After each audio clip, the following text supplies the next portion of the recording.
સ્વ માં રહેવાનું છે અને સ્વ ને જાણવાનું છે. તો હવે આ સ્વ માં રહેવા કોણ દેતું નથી? દર્શન આવરણ કર્મ નથી રહેવા દેતું, મોહનીય નથી રહેવા દેતું, કે જ્ઞાન આવરણ નથી રહેવા દેતું. આ ત્રણ માંથી મુખ્ય. હા, એટલે દર્શન આવરણ અને મોહનીય કર્મ આ બે મુખ્ય છે. બરાબર. જ્ઞાન આવરણ મુખ્ય નથી, કારણ કે આપણને ખબર પડી ગઈ કે હું શુદ્ધાત્મા છું, ચેતન છું, અવિનાશી છું અને અનંત શક્તિ વાળો છું. હવે કેમ ફસાયા છે? તો કે છે કે દર્શન આવરણ એટલે આ રિલેટિવ શક્તિ. પણ ફસાયા કેમ? તો કે મોહથી. બરાબર.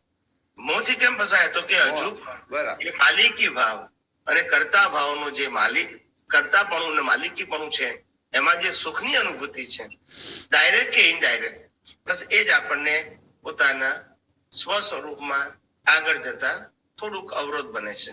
પણ અવશ્ય જેમ જેમ તમે બધા યથાર્થ રીતે આ વિજ્ઞાનને સમજી શકશો, એમ જેમ રામકૃષ્ણ મહાવીર પણ આ વિજ્ઞાનને યથાર્થ રીતે સમજ્યા, એમ આપણે પણ સમજી શકીશું. અને એ જ આ વ્યવહાર જગતથી મુક્ત થઈ અને સનાતન સત્યના જગતમાં ચાલ્યા જઈશું. અને પ્રકૃતિ તો એની મેટે કુદરત ચલાયા જ કરે છે, અમે ચલાયા જ કરવાની છે હિસાબ પ્રમાણે. અને એક દિવસ આ પ્રકૃતિનો અંત આવશે, પણ આપણો તો અંત આવવાનો નથી. એ આપણી સ્થિતિ છે અને એ સ્થિતિની આપણને કાયમ માટેની અનુભૂતિ થાય, એ જ આપણો પુરુષાર્થ અને ધ્યેય છે. હવે એક બીજો પ્રશ્ન છે કે આ કાળમાં છેલ્લામાં છેલ્લો પુરુષાર્થ ક્યાં સુધી થઈ શકે એમ છે? છેલ્લામાં છેલ્લો પુરુષાર્થ કહું છું ને, કેવળ દર્શનની ખૂબ નજીક પહોંચી શકાય એમ છે. બરાબર બરાબર. હા, એટલે અનુભૂતિ શબ્દ તો બધાને લાગુ પડે છે, બધી અવસ્થાઓને લાગુ પડે છે. જ્યાં જ્યાં વિજ્ઞાનનો યુઝ કરો છો, જ્યાં આ કુદરતી કાનૂન અને કુદરતી રચનાનો જ્યાં ઉપયોગ કરો છો દ્રષ્ટિથી અને શુદ્ધાત્મા પદમાં રહો છો, એ આપણી અનુભૂતિ છે.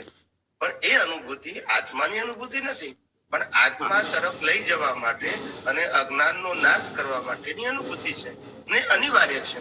દર્શન વગર તો જ્ઞાન ના હોય, અને દર્શન ત્યારે જ થશે, અજ્ઞાનનો નાશ થશે. અને આપણે રાઈટ ટ્રેક ઉપર જ છે. પણ મેં જેમ અનેક દાખલા આપ્યા છે તેમ અમદાવાદ થી મુંબઈનું 500 કિલોમીટરનું અંતર હોય ને આપણે 499 કિલોમીટર પાસ કરીએ તો પણ મુંબઈ દેખાય નહીં, પણ આપણે મુંબઈ નજીક છે તો હકીકત છે. હકીકત છે. એટલે દેખાતું નથી માટે આપણે રાઈટ ટ્રેક ઉપર નથી એવું માનવાની જરૂર નથી. બરાબર છે. ખ્યાલ આવ્યો? એવી તો આધ્યાત્મિક માર્ગમાં પણ અજ્ઞાનનો નાશ કરી શકીએ છીએ, એનો આપણને આનંદ છે. એક દિવસ કેવળ દર્શન ને સુધી એ જ કેવળ જ્ઞાનનું બીજ છે.